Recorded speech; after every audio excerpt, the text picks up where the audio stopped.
First ఏంటంటే మనం గురువుని అనుకోవాలి. జై శ్రీకృష్ణ. చైతన్య ప్రభు నిత్యానంద శ్రీ అద్వైత గదాధర శివాసారి గౌర భక్త వృంద. ఆ తర్వాత హరే కృష్ణ కృష్ణ కృష్ణ హరే హరే హరే రామ రామ రామ హరే హరే.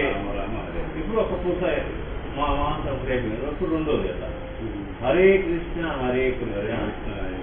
కృష్ణ కృష్ణ హరే హరే హరే రామ రామ రామ హరే హరే. అతను నిష్ఠ హరే కృష్ణ ఒక అయిపోయింది. హరే కృష్ణ కృష్ణ కృష్ణ హరే హరే హరే రామ